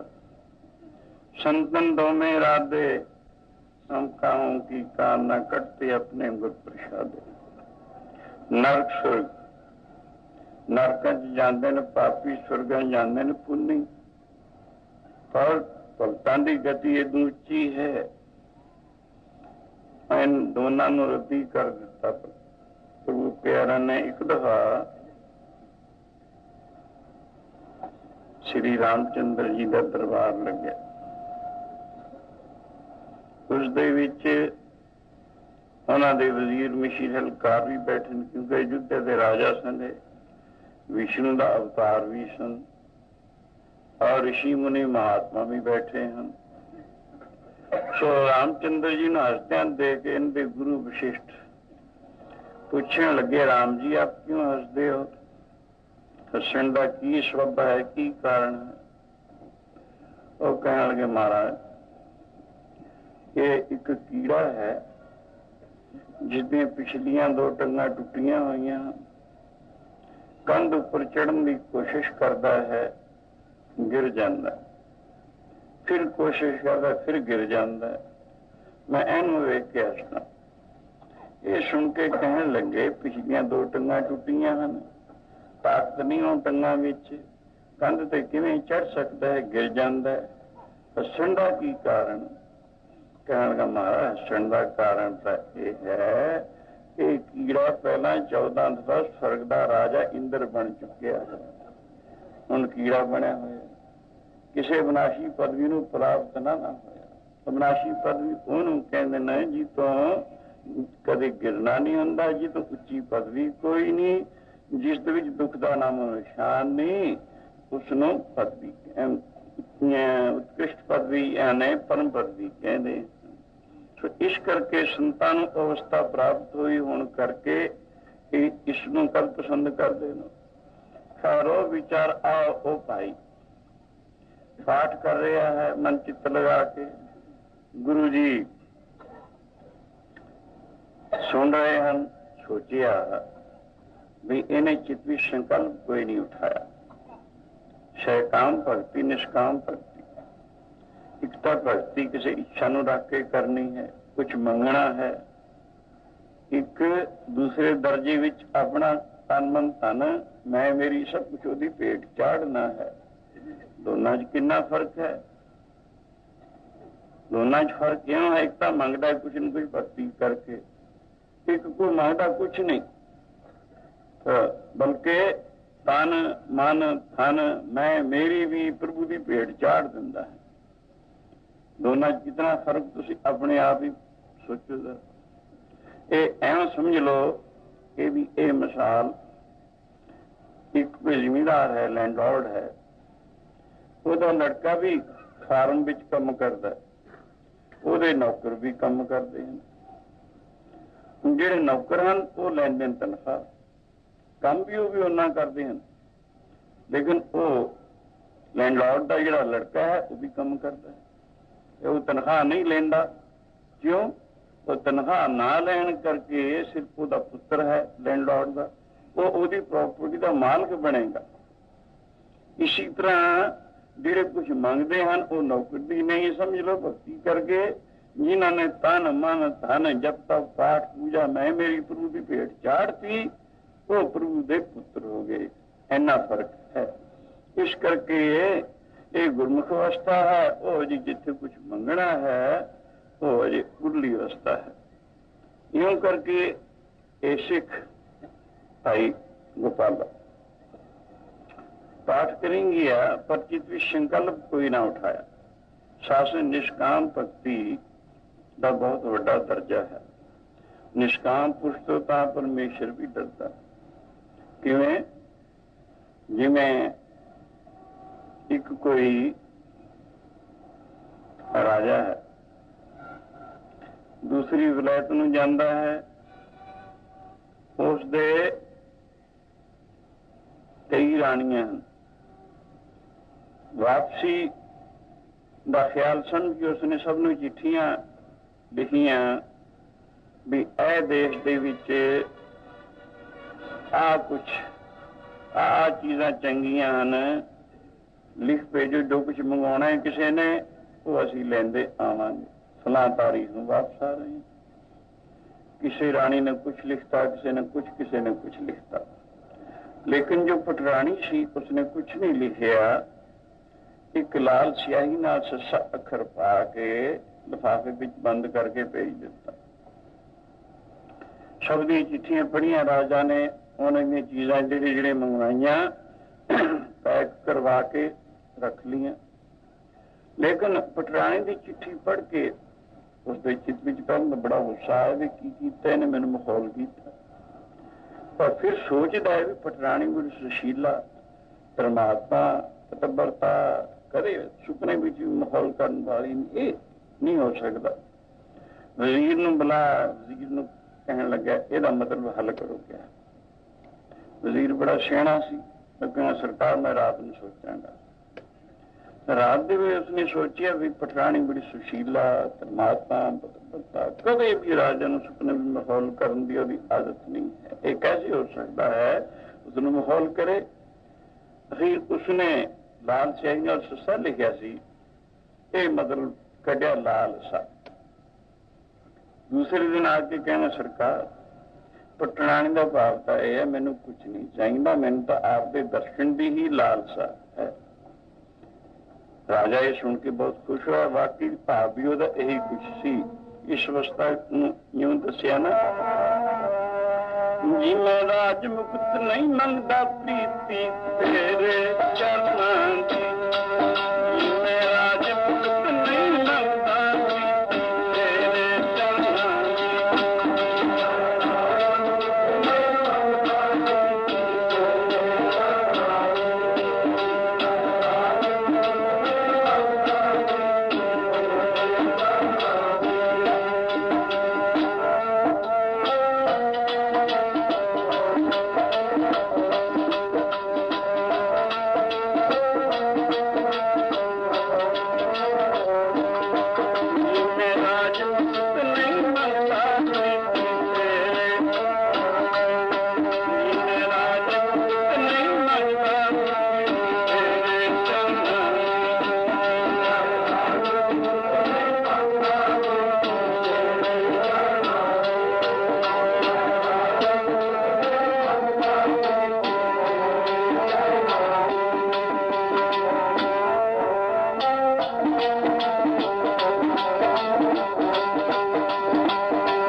बचन तुहारे अत सुंदर मनमोहन प्यारे सब मद निरारे। राज न चाहो मुक्त न चाहो ਮਨਪ੍ਰੀਤ ਚਰਨ ਕਮਲਾਰੇ। ਜਦੋਂ ਵਜ਼ੀਰ ਨੇ ਇਹ ਗੱਲ ਕਹੀ, ਰਾਜਾ ਬਹੁਤ ਖੁਸ਼ ਹੋਇਆ, ਵਾਪਸ ਆਪਣੇ ਦੇਸ਼ ਚਲੇ ਗਏ। ਰਾਜਾ ਸਿੱਧਾ ਪਟਰਾਣੀ ਦੇ ਮਹਿਲਾਂ ਵਿੱਚ ਪਹੁੰਚਦਾ। ਹੋਰ ਜਿਹੜੀ ਜਿਹੜੀ ਚੀਜ਼ ਜਿਸਨੇ ਮੰਗਵਾਈ ਸੀ ਉਸ ਰਾਣੀ ਦੇ ਮਹਿਲ ਵਿੱਚ ਭੇਜ ਦਿੱਤੀ ਗਈ। ਇੱਕ ਦਿਨ ਗੁਜ਼ਰਿਆ, 2, 4, 10, 20 ਦਿਨ ਗੁਜ਼ਰੇ। ਹੋਰਾਂ ਰਾਣੀਆਂ ਵੱਲੋਂ ਉਹਨਾਂ ਦੀਆਂ ਗੋਲੀਆਂ ਰਾਹੀਂ ਸੰਦੇਸ਼ ਆਉਂਦੇ ਹਨ, ਸੁਨੇਹੇ ਆਉਂਦੇ ਹਨ, ਸਰਕਾਰ ਦਰਸ਼ਨ ਦਿਓ। ਕਿਤਨੇ ਦਿਨ ਹੋ ਗਏ ਆਪ ਨੂੰ ਆਇਆ ਨੂੰ। ਇਹ ਕਹਿੰਦਾ ਹੈ ਰਾਜਾ ਗੋਲੀ ਨੂੰ ਵੀ ਪੁੱਛੋ, ਤੁਸੀਂ ਆਪਣੀ ਰਾਣੀ ਨੂੰ ਜਾ ਕੇ ਵੀ ਜਿਹੜੀ ਚੀਜ਼ ਤੁਸੀਂ ਮੰਗਾਈ ਮਿਲ ਗਈ ਕਿ ਨਾ? ਕਹਿੰਦੀ ਉਹ ਤਾਂ ਮਿਲ ਗਈ। ਬਸ ਕਹਿਣ ਲੱਗੀ ਮੇਰੀ ਮੰਗ ਤਾਂ ਪਟਰਾਣੀ ਨੇ ਕੀਤੀ, ਮੈਂ ਉਹਦੇ ਮਹਲ ਵਿੱਚ ਪਹੁੰਚ ਗਿਆ। ਜਿਹੜੀ ਜਿਹੜੀ ਚੀਜ਼ ਤੁਸੀਂ ਮੰਗੀ ਤੁਹਾਨੂੰ ਮਿਲ ਗਈ। ਇਹ ਦ੍ਰਿਸ਼ਟਾਂਤ ਹੈ ਵਾਹਿਗੁਰੂ ਅੰਤਰਜਾਮੀ ਰਾਜਾਨ ਰਾਜ ਹੈ। ਜਿਹੜੇ ਭਗਤੀ ਕਰਨ ਵਾਲੇ ਮਨ ਉਹਦੀਆਂ ਰਾਣੀਆਂ, ਜੋ ਕੁਛ ਕੋਈ ਮੰਗਦਾ, ਜੋ ਜੋ ਮੰਗੇ ਸੋਈ ਸੋਈ ਪਾਵੇ, ਸੇ ਭਰ ਕੇ ਚਰਨ ਅਰਸੈ। ਭਗਤੀ ਵਿੱਚ ਸਭ ਕੁਛ ਹੀ ਹੈ ਜੇ ਤਕੜਾ ਹੋ ਕੇ ਕਰੇ। ਪਰ ਜਿਹੜੇ ਕੁਛ ਨਹੀਂ ਮੰਗਦੇ, ਨੇਕਾਮ ਨਿਸ਼ਕਾਮ ਕੇਵਲ ਚੜਨੇ ਦੀ ਪ੍ਰੀਤ ਮੰਗਦੇ ਹਨ, ਵਾਹਿਗੁਰੂ ਅੰਤਰਜਾਮੀ ਅੰਧ ਹਿਰਦੇ ਰੂਪੀ ਮਹਲ ਵਿੱਚ ਆਪ ਖੁਦ ਜਾ ਕੇ ਨਿਵਾਸ ਕਰਦਾ ਹੈ। ਉਹ ਉਹਨੂੰ ਆਪ ਮਿਲਦਾ ਹੈ। ਕਿਉਂ? ਇਸੀ ਤਰ੍ਹਾਂ ਨੇਕਾਮ ਭਗਤੀ ਦਾ ਫਲ ਬਹੁਤ ਵੱਡਾ ਹੈ। ਇੱਕ ਕੋਈ ਰਾਜਾ ਆਪਣੇ ਬਾਗ ਵਿੱਚ ਟਹਿਲਦਾ ਫਿਰਦਾ, ਮਾਲਣ ਨੇ ਸ਼ੇਰਾ ਗੁੰਦਿਆ, ਜਲਦੀ ਜਲਦੀ ਉੱਥੋਂ ਫੁੱਲੇ ਇਕੱਠੇ ਕਰਕੇ ਰਾਜਾ ਦੀ ਭੇਟ ਕੀਤਾ। ਰਾਜਾ ਨੇ ਖਜ਼ਾਨਚੀ ਜੋ ਨਾਲ ਸੀ ਕਿਹਾ ਇਸ ਨੂੰ 5 ਰੁਪਏ ਇਨਾਮ ਦੇ। ਉਹ ਮਾਲਣ ਨੇ ਹੱਥ ਜੋੜ ਕੇ ਨਹੀਂ ਸਰਕਾਰ, ਚੰਗਾ ਕਹਾਂਗੇ 5 ਮੋਹਰਾਂ ਦੇ ਦੇ। ਮਾਲਣ ਨੇ ਫਿਰ ਕਿ ਨਹੀਂ ਸਰਕਾਰ। ਅੱਛਾ 50 ਮੋਹਰਾਂ ਦੇ ਦੇ। ਨਹੀਂ ਸਰਕਾਰ। ਅੱਛਾ 500 ਮੋਹਰ ਦੇ ਦੇ। ਜਿਹਨੂੰ ਤਿਆਗ ਕरेंगे ਰਾਜਾ ਵਧੀਆ। 500 ਮੋਹਰ ਨਹੀਂ ਸਰਕਾਰ। ਜਦੋਂ ਰਾਜਾ ਨੇ ਦੇਖਿਆ ਵੀ 500 ਮੋਹਰ ਤਾਂ ਕਿਸੇ ਚੀਜ਼ ਦਾ ਅੰਗੀਕਾਰ ਨਹੀਂ ਕਰਦੀ, ਚੰਗਾ ਕਹਿਣ ਲੱਗੇ ਜੇ ਤੂੰ ਇਹੋ ਜਿਹੀ ਨਿਸ਼ਕਾਮ ਹੈ ਤਾਂ ਤੂੰ ਮੇਰੀ ਧਰਮ ਦੀ ਭੈਣ ਹੋਈ। ਇਹਦੇ ਵਾਸਤੇ ਬੜਾ ਮਹਲ ਤਿਆਰ ਹੋ ਜਾਵੇ, ਕਿਤਨੇ ਪਿੰਡਾਂ ਦੀ ਜਾਗੀਰ ਇਸ ਦੇ ਨਾਮ ਲੱਗ ਜਾਵੇ। ਯਾਨੀ ਨੇਕਾਮਤਾ ਦੇ ਬਦਲੇ ਕਿਤਨਾ ਵੱਡਾ ਦਰਜਾ ਮਿਲਿਆ। 5 ਰੁਪਏ, 5 ਮੋਹਰਾਂ, 50, 500 ਲਾ ਲੈਂਦੇ, ਕੀ ਸੀ ਕੁਛ ਵੀ ਨਹੀਂ ਸੀ। ਆਹ ਦਰਜਾ ਕਿਤਨਾ ਵੱਡਾ। ਇਸੀ ਦਾ ਨੇਕਾਮਤਾ ਦਾ ਫਲ ਜਿਹੜਾ ਹੈ ਬਹੁਤ ਵੱਡਾ ਹੈ। ਇੱਕ ਹੋਰ ਇਸੀ ਤਾਂ ਦ੍ਰਿਸ਼ਟਾਂਤ ਹੈ, ਇੱਕ ਰਾਜੇ ਨੂੰ ਵੈਰਾਗ ਲੱਗ ਗਿਆ, ਘਰ-ਬਾਰ ਛੱਡ ਕੇ ਉਹ ਇਕਾਂਤ ਜਾ ਕੇ ਭਗਤੀ ਕਰਨ ਦੀ ਇੱਛਾ ਰੱਖਦਾ ਹੈ। ਉਸਨੇ ਸੁਣਾਈ ਕਰ ਦਿੱਤੀ ਮੈਂ ਫਲਾਂ ਤਾਰੀਖ ਚਲਾ ਜਾਣਾ। ਇਸਨੇ ਜੋ ਕੁਛ ਮੰਗਣਾ ਮੰਗ ਲੋ। ਉਸਦੇ ਦਰਅਸਲ ਕੋਈ ਔਲਾਦ ਨਹੀਂ ਸੀ, ਬੱਚਾ ਲੜਕਾ ਨਹੀਂ ਸੀ ਜੋ ਕਿ ਤਖਤ ਦਾ ਮਾਲਕ ਬਣੇ। ਜੋ ਕਿਸੇ ਨੇ ਕੁਛ ਮੰਗਣਾ ਮੰਗ ਲੋ। ਕੋਈ ਕਹਿੰਦਾ ਮੈਨੂੰ ਸਰਕਾਰ 1 ਪਿੰਡ ਦੇ ਦੋ, ਕੋਈ ਕਹਿੰਦਾ 2 ਪਿੰਡ ਦੇ ਦੋ, ਕੋਈ ਕਹਿੰਦਾ ਮੈਨੂੰ ਹਾਥੀ ਦੇ ਦੋ, ਕੋਈ ਕਹਿੰਦਾ ਘੋੜਾ ਦੇ ਦੋ। ਜੋ ਕੁਛ ਮੰਗੇ ਕਿਸੇ ਨੇ ਦੇਂਗੇ। ਇੱਕ ਉਹਦਾ ਹਜ਼ੂਰੀਆ ਸੇਵਕ ਸੀ ਜੋ ਭੁੱਖੀ ਮਾਰ ਰਿਹਾ ਸੀ, ਉਹਨੂੰ ਕਹਿੰਦਾ ਤੂੰ ਵੀ ਕੁਛ ਮੰਗ ਲੈ। ਉਹ ਚੁੱਪ ਰਿਹਾ। ਦੁਬਾਰਾ ਕਹਿਣ ਲੱਗਿਆ ਬਈ ਸਾਰਿਆਂ ਨੇ ਕੁਛ ਕੁਛ ਮੰਗਿਆ, ਤੂੰ ਵੀ ਕੁਛ ਮੰਗ। ਉਹ ਫਿਰ ਚੁੱਪ ਰਿਹਾ। ਤੀਜੀ ਦਫਾ ਕਹਿੰਦਾ ਤੀਸਰਾ ਬਚਨ ਹੈ ਮੰਗ ਕੁਛ। ਉਸਨੇ ਹੌਲੀ ਦੇ ਕੇ ਰਾਜੇ ਨੂੰ ਪੱਖੀ ਮਾਰਦੇ ਮਾਰਦੇ ਪੱਖੀ ਲਗਾ ਦਿੱਤੀ। ਮਤਲਬ ਕਿ ਕਹਿੰਦੇ ਸਰਕਾਰ ਮੈਂ ਕੁਛ ਨਹੀਂ ਚਾਹੁੰਦਾ, ਮੈਨੂੰ ਆਪਣੀ ਸੇਵਾ ਵਿੱਚ ਰੱਖੋ, ਜਿੱਥੇ ਤੁਸੀਂ ਜਾਓਗੇ ਮੈਂ ਤੁਹਾਡੀ ਸੇਵਾ ਕਰਿਆ ਕਰਾਂਗਾ। ਇੰਨੀ ਗੱਲ ਇਤਨੀ ਨੇਕਾਮ ਤਾਂ ਉਸਦੀ ਦੇਖ ਕੇ ਚੰਗਾ ਅੱਛਾ ਅਗਰ ਤੇਰੇ ਚਿੱਤ ਵਿੱਚ ਇਹ ਜਾਂ ਤਿਆਗ ਹੈ ਜਾਂ ਮੇਰੇ ਬੱਚਾ ਕੋਈ ਨਹੀਂ, ਤੂੰ ਮੇਰਾ ਧਰਮ ਦਾ ਪੁੱਤਰ ਹੋ ਕੇ ਮੈਂ ਤੈਨੂੰ ਤਖਤ ਦਿੰਦਾ, ਤਖਤ ਦਾ ਮਾਲਕ ਬਣਾਉਂਦਾ, ਸਾਰੇ ਰਾਜ ਭਾਗ ਦਾ ਮਾਲਕ ਬਣਾ ਦੇ। ਇਹਨਾਂ ਨਿਕਾਮਤਾ ਦਾ ਫਲ ਸ਼ਾਸਨ ਬਹੁਤ ਵੱਡਾ ਹੁੰਦਾ ਹੈ। ਗੁਰੂ ਹਰਗੋਬਿੰਦ ਮਹਾਰਾਜ ਨੇ ਦੇਖਿਆ ਇਹ ਸਿੱਖ ਭਾਈ ਗੋਪਾਲੇ ਨੇ ਕੋਈ ਚੀਜ਼ ਨਹੀਂ ਮੰਗੀ, ਕੋਈ ਚਿੱਤ ਵਿੱਚ ਫੁਰਨਾ ਨਹੀਂ ਉਠਾਇਆ, ਪਾਠ ਕਰਦੇ ਕੋਈ ਇੱਛਾ ਨਹੀਂ ਰੱਖੀ, ਇਹਨੂੰ ਕੀ ਦਿੱਤਾ ਜਾਏ। ਸੋਚਿਆ ਵੀ ਚਲੋ ਇਹਨੇ ਮੰਗਿਆ ਕੁਛ ਨਹੀਂ, ਇਸ ਨੂੰ ਦਾਤਾ ਬਣਾਉਣੇ। ਸੋਚਿਆ ਵੀ ਇੱਕ ਸ਼ਲੋਕ ਰਹਿੰਦਾ ਹੈ, ਸ਼ਲੋਕ ਪੜ੍ਹੇ ਤੋਂ ਬਾਅਦ ਇਸ ਨੂੰ ਇਹ ਗੱਦੀ ਤੇ ਬਿਠਾ ਕੇ ਸਾਰੀਆਂ ਗੁਰੂ ਨਾਨਕ ਦੀਆਂ ਸ਼ਕਤੀਆਂ ਦੇ ਦੇਣਗੇ। ਇਹ ਸੋਚਿਆ ਆਪ ਜੀ ਨੇ ਆਪਣਾ ਗੋਡਾ ਉਠਾਇਆ, ਆਸਣ ਹਿਲਾਇਆ। ਸੋ ਇਤਨੇ ਨੂੰ ਜਦੋਂ ਪੜ੍ਹਨ ਲੱਗਾ ਪਵਨ ਗੁਰੂ ਪਾਣੀ ਪਿਤਾ ਮਾਤਾ ਧਰਤ ਮਹਤ, ਉਹਦੇ ਚਿੱਤ ਵਿੱਚ ਇੱਕ ਫੁਰਨਾ ਪੈਦਾ ਹੋ ਗਿਆ। ਗੁਰੂ ਹਰਗੋਬਿੰਦ ਮਹਾਰਾਜ ਦੀ ਖੁਸ਼ੀ ਚੰਗੇ ਘੋੜੇ ਚੰਗੇ ਸ਼ਸਤਰ ਲਿਆਉਣ ਵਾਲੇ ਉੱਪਰ ਹੁੰਦੀ ਸੀ। ਕਾਬਲ ਦਾ ਇੱਕ ਸਿੱਖ ਸੀ, 5 ਘੋੜੇ 1.25 ਲੱਖ ਦੀ ਕੀਮਤ ਦੇ ਲੈ ਕੇ ਹਾਜ਼ਰ ਹੋਇਆ। ਇੱਕ ਬੜਾ ਸੁੰਦਰ ਪੁਸ਼ਾਕਾ, ਇੱਕ ਖੰਡਾ, ਇੱਕ ਬਾਜ਼। ਗੁਰੂ ਜੀ ਨੇ ਜਿਨ੍ਹਾਂ ਵਿੱਚੋਂ ਇੱਕ ਘੋੜਾ ਆਪਣੀ ਸਵਾਰੀ ਵਾਸਤੇ ਰੱਖਿਆ, ਇੱਕ ਘੋੜਾ ਪਹਿੰਦੇ ਖਾਨ ਨੂੰ ਦਿੱਤਾ, ਉਹ ਪੁਸ਼ਾਕਾ ਵੀ ਪਹਿੰਦੇ ਖਾਨ ਨੂੰ ਦੇ ਦਿੱਤਾ, ਕਿਉਂਕਿ ਪਹਿੰਦੇ ਖਾਨ ਦਾ ਕੱਦ ਗੁਰੂ ਜੀ ਦੇ ਕੱਦ ਵਰਗਾ ਹੀ ਸੀ। ਤੇ ਉਹ ਖੰਡਾ ਵੀ ਉਹਨੂੰ ਦੇ ਦਿੱਤਾ ਵੀ ਇਹ ਘੋੜੇ ਤੇ ਸਵਾਰ ਹੋ ਕੇ ਰੋਜ਼ ਦਰਬਾਰ ਵਿੱਚ ਹਾਜ਼ਰ ਹੋ ਗਿਆ, ਇਹ ਪੁਸ਼ਾਕ ਪਹਿਨ ਕੇ ਆਇਆ ਕਰ। ਖੰਡਾ ਤੇਰੇ ਗਾਤਰੇ ਸਜਿਆ ਹੋਇਆ। ਬਾਜ ਬਾਬੇ ਗੁਰਦਿੱਤ ਨਾਥ ਦੇ ਵੱਡੇ ਸਾਹਿਬਜ਼ਾਦੇ ਨੂੰ ਦੇ ਦਿੱਤਾ, ਇੱਕ ਘੋੜਾ ਦਿੱਤਾ। ਇੱਕ ਘੋੜਾ ਭਾਈ ਬੀਬੀ ਚੰਦ ਨੂੰ ਦੇ ਦਿੱਤਾ। ਇੱਕ ਘੋੜਾ ਅਜੇ ਖੜਾ ਸੀ ਤਬੇਲੇ ਵਿੱਚ, ਉਹ ਕਿਸੇ ਨੂੰ ਨਹੀਂ ਸੀ ਦਿੱਤਾ। ਉਹ ਜਦੋਂ ਸ਼ਲੋਕ ਪੜ੍ਹਨ ਲੱਗਾ ਸਿੱਖ, ਪਵਨ ਗੁਰੂ ਪਾਣੀ ਪਿਤਾ ਮਾਤਾ ਤਤ ਮਹਤ ਜਿਸ ਰਾਤ ਦੋਇ ਦਾਈ ਦਾ ਖੇਲਾ ਸਗਲ ਜਗ, ਅਜੇ ਤੱਕ ਤਾਂ ਕੋਈ ਫੁਰਨਾ ਨਹੀਂ ਸੀ ਚਿੱਤ ਵਿੱਚ ਉਠਾਇਆ, ਲੇਕਿਨ ਉਹਦੇ ਚਿੱਤ ਵਿੱਚ ਖਿਆਲ ਆਇਆ ਗੁਰੂ ਜੀ ਮੈਨੂੰ ਉਹ ਘੋੜਾ ਦੇ ਦੇ। ਇੰਨੀ ਗੱਲ ਚਿੱਤ ਵਿੱਚ ਸੰਕਲਪ ਕਰਨੀ ਦੇ ਸੀ, ਗੁਰੂ ਜੀ ਝੱਟ ਚਮਕੜਾ ਮਾਰ ਕੇ ਉਸੇ ਤਰ੍ਹਾਂ ਬੈਠ ਗਏ। ਜਾਂ ਤਾਂ ਉੱਠ ਕੇ ਵੀ ਜਲਦੀ ਇਹਨੂੰ ਇੱਥੇ ਬਿਠਾ ਦੇ, ਸਾਰੀ ਸ਼ਕਤੀ ਨਿਜ਼ਾਨ ਵਾਲਿਆਂ ਨੂੰ ਦੇ ਦਾਂਗੇ, ਇਹ ਕਾਮਤਾ ਦਾ ਇਤਨਾ ਵੱਡਾ ਫਲ।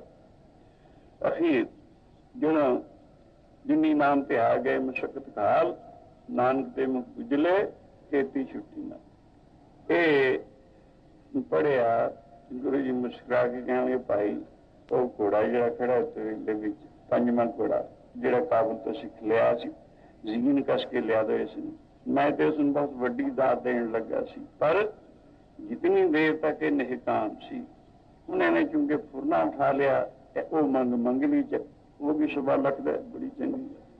ਇਹ ਸਾਸਨ ਬਾਣੀ ਪੜ੍ਹਨ ਦਾ ਕਿਤਨਾ ਫਲ ਹੈ। ਗੁਰੂ ਜੀ ਕਹਿੰਦੇ ਕਰੋੜਾਂ ਯੱਗਾਂ ਦਾ ਫਲ ਬਾਣੀ ਪੜ੍ਹਨ ਦਾ ਹੈ। ਸੋ ਇਸ ਵਾਸਤੇ ਗੁਰੂ ਜੀ ਸਾਨੂੰ ਬਾਰ-ਬਾਰ ਬਾਣੀ ਪੜ੍ਹਨ ਦੀ ਤਾਕੀਦ ਕਰਦੇ ਹਨ।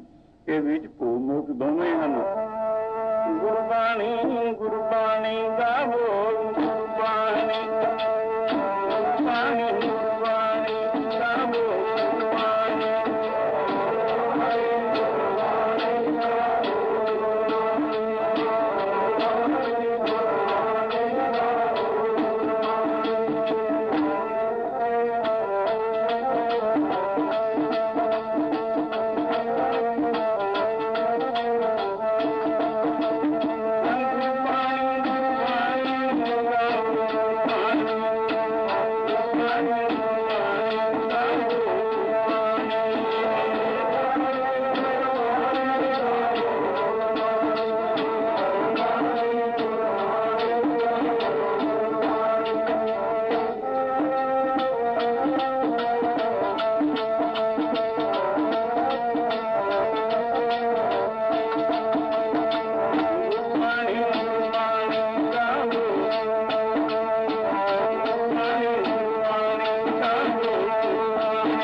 ਸਿਮਰਨ ਦੋ ਚੀਜ਼ਾਂ ਨੂੰ ਗੁਰੂ ਘਰ ਦੇ ਵਿੱਚ ਸਾਧਨ। ਸਿਮਰਨ ਗੁਰ ਮੰਤਰ ਦਾ ਹੈ, ਉਹਦੀਆਂ ਜੁਗਤੀਆਂ ਦਾ ਇਸ਼ਾਰਾ ਕੱਲ ਕੀਤਾ ਸੀ। ਬਾਕੀ ਗੁਰਬਾਣੀ ਆਦਿ ਅਵਸਥਾ ਵਿੱਚ ਗੁਰਬਾਣੀ ਦੇ ਸਾਧਨ ਹੁੰਦੇ ਹਨ।